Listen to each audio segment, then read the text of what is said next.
years for crimes they didn't commit have lost their latest appeal to get compensation. Sam Hallam and Victor Nealon, two men who between them served 24 years in prison for crimes they were later exonerated of, brought a test case to the European Court of Human Rights in Strasbourg.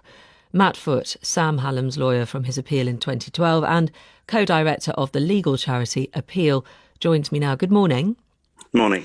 This is the latest attempt by the two men who have been brought together by their appeal, I should say, not linked previous to this. But what is the issue? What do we take from this?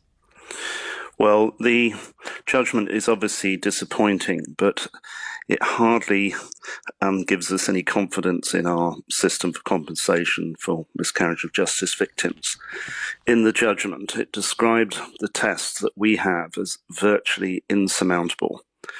And the stats now bear that out. Recently came out, 93% of applications from wrongfully convicted people for compensation were refused over the last 8 years. That's over 500 people who wrongly convicted, not getting any compensation. Why is that?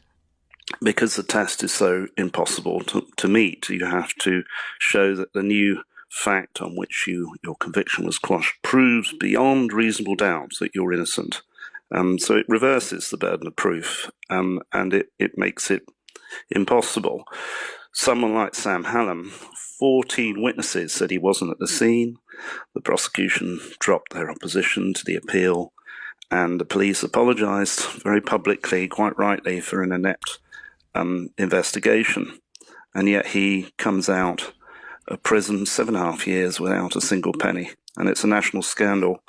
And we need the media to pick it up. Not a single newspaper reported those statistics, the 93% stat, apart from the Justice Gap, was the only outlet that reported those statistics that came out recently. We need everybody to know.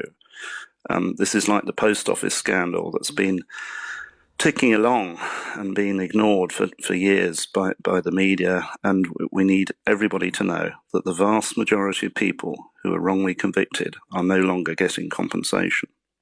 What is, having been Sam Hallam's lawyer before, what is Sam's life like? What would you say to those who don't quite get the need for compensation, apart from the argument that they understand?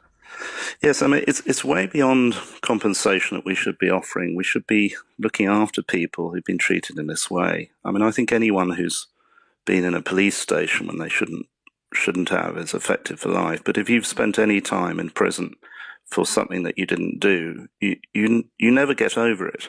And I remember talking to a renowned victim of miscarriage about that, and he just says you never get over it. You know, it affects the rest of your life, and you can't understand it. No, there's no one there to look after you. There's no therapeutic support to get you through life, and in this system, you're not offered any money either. And getting a job afterwards as well.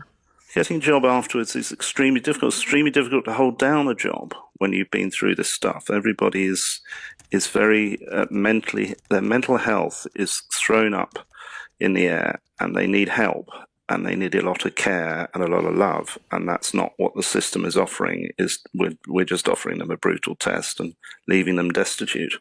Matt Foote, Sam Hallam's lawyer from his appeal in 2012, and co-director of the legal charity Appeal, thank you for putting us in the picture on those latest statistics and the reality in court.